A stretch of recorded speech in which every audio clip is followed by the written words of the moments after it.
Progress तो हुई है और आज चाइना ने अपना विड्रॉल भी शुरू कर दिया है। और इंडियन जो नेशनल सिक्योरिटी एडवाइजर हैं अजीत डोवाल ने जो चाइना के फॉरेन मिनिस्टर हैं वांग यी उनसे बात करी थी और उनको कैटेगोरिकली ये चीज बोली थी कि आप विड्रॉ करेंगे तो आप विड्रॉ करें, हम विड्रॉ नहीं करेंगे। सबसे पहले मुझे बताइए कि क्या सिचुएशन है अभी। ये ना कहिएगा कि जो आप लोग समझ रहे हैं, जो आप लोग बता रहे हैं, असल में चाइना के साथ जो आपका झगड़ा चल रहा है, जो बॉर्डर पे जो टेंशन है, उसमें कुछ आगे हुआ है, कुछ आगे प्रोग्रेस हुई है या उधर ही रुके हुए? नहीं, देखिए प्रोग्रेस तो हुई है और आज चाइना ने अपना विड्रॉल भी शुरू कर दिया है। और इंडियन जो नेशनल सिक्योरिटी एडवाइजर हैं अजीत डोवाल ने जो चाइना के फॉरेन मिनिस्टर हैं वांग यी उनसे बात करी थी और उनको कैटेगोरिकली ये चीज बोली थी कि आप विड्रॉ करेंगे तो आप विड्रॉ करें, हम विड्रॉ नहीं करेंगे। और उन्होंने इस चीज को बहुत क्लियरली बोला था और उसके बाद चाइनीज साइड ने विड्रॉल भी किया और चाइना की जो फॉरेन मिनिस्ट्री है उसका स्टेटमेंट भी आ गया है कि हाँ, हम वहां से विड्रॉ कर रहे हैं।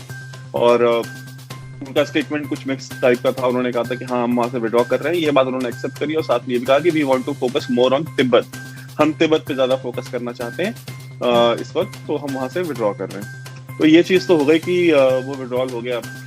भारतीय सेना ने एक बार फिर से पाकिस्तानियों का दिल तोड़ दिया, इसका मुझे बहुत दुख है।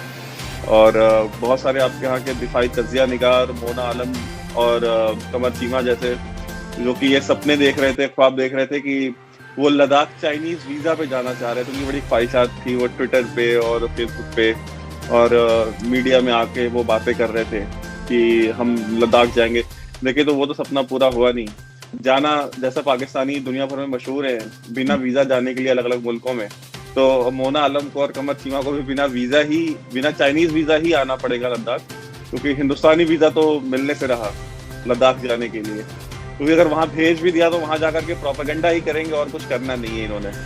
तो ये आज की डेवलपमेंट है जो इंडो चाइना जो चाइनीज जो कॉन्फ्लिक्ट है उसके मुतालिक। और दूसरी चीज ये है कि देखिए, इंडिया चाइना कॉन्फ्लिक्ट लद्दाख में या गलवान वैली में ये या नेफा में ये आज का नहीं है। मतलब पिछले 70-72 साल से ये कॉन्फ्लिक्ट चल रहे हैं। फोर्सेस ट्रूप्स मोबिलाइज होती हैं, टेंशन्स बढ़ती हैं, कुछ कैजुअलिटीज होती हैं, फिर एक म्यूचुअल विड्रॉल हो जाता है।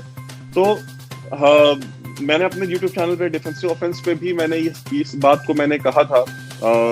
मेजर गौरव आर्या के साथ हमारा एक वीडियो था, उसमें भी हमने यही चीज हम स्टार्टिंग से कहते हुए आ रहे थे कि at some point of time China withdraw करेगा।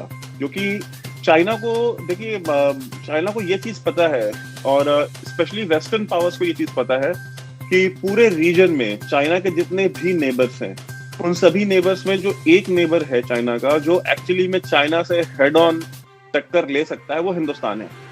और कोई भी चाइना का जो नेबर है, करीब 14 कंट्रीज हैं जिनके साथ चाइना की बाउंड्री लगती है और उनमें से करीब 21 के साथ उसका बॉर्डर डिस्प्यूट है। तो अब आप ये इमेजिन कीजिए कि वो किस तरह की एक्सपैशनिस्ट पावर है। मोदी साहब ने भी जो वहां जाकर जो स्पीच दी थी, उन्होंने एक लाइन, बहुत जो क्रूशियल लाइन उन्होंने बोली कि ये विस्तारवाद का युग नहीं है, ये विकासवाद का युग है। यानी कि विस्तारवाद यानी एक्सपेंशनिज्म। तो आप एक्सपेंशनिस्ट होकर के आप आज ऑपरेट नहीं कर सकते, ठीक है। आज आपको डेवलपमेंट के बारे में बात करनी है, डेवलपमेंट पे ही काम चलेगा। तो चाइना को एक वो सिग्नल मिल गया था और जिस तरह से अमेरिका ने अपने 2 एयरक्राफ्ट कैरियर साउथ चाइना सी में भेज दिए थे और इंडिया को वेस्ट की तरफ से, यूएस की तरफ से, ऑस्ट्रेलिया की तरफ से, जापान की तरफ से बहुत ओवरवेलमिंग सपोर्ट मिल रहा था और मिलिट्री सपोर्ट मिलने की बातें हो रही थी। और सबसे बड़ी चीज जो इसमें नोटिस करने की थी कि इंडिया ने बैक ऑफ नहीं किया। ये एक बहुत बड़ी चीज है क्योंकि चाइना ने, ये दूसरी बार हुआ है। एक बार डोकलाम में ऐसा हुआ था कि इंडियन फोर्सेस ने विड्रॉ नहीं किया और दूसरी बार ये हुआ है लद्दाख में। तो चाइना को और दुनिया में ये मैसेज गया है कि इंडिया ने चाइना के सामने 2 बार हेड ऑन जो है स्टैंड लिया है और इंडियन आर्मी ने। और ये एक बहुत बड़ा चेंज जो है ग्लोबल पर्सपेक्टिव में आएगा इसकी वजह से। लेकिन सुनने में तो यही आया कि चाइना ने काफी टफ टाइम दिया है इंडिया को, और इंडिया के साथ कोई भी नहीं खड़ा हुआ था। अगर आप अमेरिका की मिसालें दें या कुछ, तो वो तो जाहिर है उनके इलेक्शंस आ रहे हैं, और जो वहाँ पे इंडियन कम्युनिटी है अमेरिका में, उससे उनको वोट भी चाहिए अमेरिकन सदर को, और जाहिर है उनको फंड्स भी चाहिए।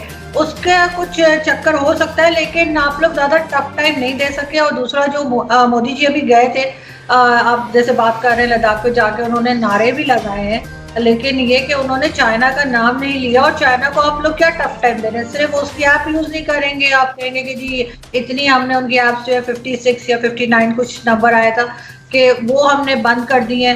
क्यों उस पे आप लोगों ने कोई सर्जिकल स्ट्राइक नहीं की? और ये बात कैसे मान ली जाए कि चाइना को सिर्फ आप ही टफ टाइम दे सकते हैं, क्योंकि चाइना इतना कमजोर नहीं है। चाइना के साथ अब अपने को कहाँ जोड़ रहे हैं? देखिए, मैं आपको एक चीज बता दूं। आप जो कह रही हैं कि हमने उनको टफ टाइम नहीं दिया, तो अगर हमने उनको टफ टाइम नहीं दिया तो उन्होंने विड्रॉ क्यों किया है? सबसे पहला सवाल तो ये उठता है। अगर टफ टाइम आप किसी को देते हैं तो आपका ओपोनेंट विड्रॉ करता है, आप नहीं विड्रॉ करते खुद। और ये जो डिसएंगेजमेंट हुई है, ये इनिशिएट चाइना की तरफ से हुई है, इंडिया की तरफ से नहीं हुई। ठीक है, अगर आप टफ टाइम देते हैं तो आप इंट्रूड करते हैं, आप कैप्चर करते हैं टेरिटरी, आप विड्रॉल नहीं करते, पहली चीज। दूसरी चीज कि आपने कहा कि इंडिया के साथ कोई खड़ा नहीं हुआ, अमेरिका हुआ बिकॉज उनकी इलेक्टोरल कंपल्शन है। देखिए, इंडिया के साथ आप मुझे एक मुल्क का नाम बताएं, खुद को मतलब पाकिस्तान को छोड़ करके, because Pakistan is not a country, it's a state of mind. तो पाकिस्तान को छोड़ करके आप मुझे एक मुल्क का नाम बताएं जो कि इंडिया के साथ खड़ा नहीं हुआ, बल्कि उसने चाइना की जो आइडिया था, जो चाइना का जो सपोर्ट था, उसको एंडोर्स किया। एक कंट्री का आप नाम नहीं ले सकते। कोई भी कंट्री चाइना के सपोर्ट में नहीं खड़ी हुई, नॉट अ सिंगल वन। और इंडिया के साथ में America, Australia, Japan, Vietnam, Philippines, मतलब आप नाम लेते चले जाएं, ये फेरिस्त जो है, दुनिया कम से कम 10 से 15 मुल्क ऐसे थे जो कि मतलब उन्होंने वोकल होकर के इंडिया का सपोर्ट किया और इंडियन स्टैंड का जो है उन्होंने सपोर्ट किया। तो ये एक बहुत बड़ी डिप्लोमेटिक विन नहीं थी, ये एक जियो स्ट्रेटेजिक और एक जियो पॉलिटिकल मैसेज पूरी दुनिया में गया है कि India has the support of the all the leading world power accept China. Russia जो कि इतना चाइना के मसले पे काफी ज्यादा सपोर्टिव होता है जब बात वेस्ट की होती है, रशिया ने भी चाइना का सपोर्ट नहीं किया। जब आप ये कहती हैं कि इंडिया को सपोर्ट नहीं मिला, तो ये तो आप बहुत मतलब अजीब सी बात कर रही हैं। चाइना को तो उसका जो ऑल वेदर एलाई है रशिया, उसका भी सपोर्ट नहीं मिला।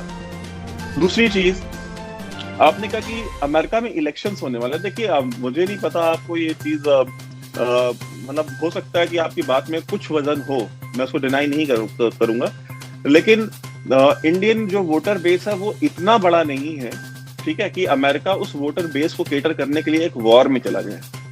ठीक है, वो और जो इंडियन कम्युनिटी है अमेरिका में, वो मैं मानता हूँ कि हाँ, वो काफी एक सिग्निफिकेंट नंबर्स में है उसका एक। लेकिन आप देखिए, जो इंडियन वोटर्स हैं वेस्ट में, वो डेमोक्रेट्स हैं। वो ट्रेडिशनली डेमोक्रेट्स हैं, वो हमेशा से मेजोरिटी आज भी डेमोक्रेट है। आप अभी इलेक्शंस होंगे, आप देख लीजिएगा, जब रिजल्ट्स आएंगे तो मेजोरिटी वोट्स आपको दिखेगा कि वो डेमोक्रेट्स को ही गए हैं इंडियंस के। तो 60-70% वोट्स जो है वो डेमोक्रेट्स को जाते हैं। तो वो उनका ट्रम्प का कोई ऐसा नहीं है कि रिपब्लिकन से कोई वोटर बेस है, इंडियन वोटर बेस, जिसको वो केटर करना चाहेंगे। जब 30% वोटर है आपका, आप कितना और गार्नर कर लेंगे, 10% और ऐड कर लेंगे, 20% और कर लेंगे, तो it is not worth the effort जिसको कहते हैं कि आप उसके लिए चाइना के साथ आप वॉर में जाए। चाइना का जो एक एक्सपेंशनिस्ट जो एजेंडा है, और जैसे खासतौर पे ये कोरोना वायरस के बाद जिस तरह से अभी आपने देखा रिसेंटली WHO ने स्टेटमेंट भी दी पहली बार, फॉर गॉड सेक, कि यार ये जो कोरोना वायरस है, China is the key culprit, और चाइना ने सही समय पे इसके बारे में इंफॉर्मेशन नहीं दी, और it is just because of China कि आज दुनिया इतना सफर कर रही है। तो चाइना का जो एजेंडा है, वो जिस तरह से वो पूरा स्टेट ऑपरेट करता है, वो इतना एब्नॉक्शियस किस्म का है, इतना मतलब सिवाय पाकिस्तान के तो मुझे नहीं पता दुनिया में पाकिस्तान और नॉर्थ कोरिया के अलावा कोई चाइना की तारीफ भी करता है दुनिया में, उनके रूल ऑफ लॉ की, या वो जिस तरह से उनका स्टेट ऑपरेट करता है। मैं चाइनीज लोगों की बात नहीं कर रहा हूँ, मैं जो चाइनीज कम्युनिस्ट पार्टी है वो जिस तरह से रूल करती है उस स्टेट को, वो उसको दुनिया में कहीं कोई पजीराई हासिल नहीं है।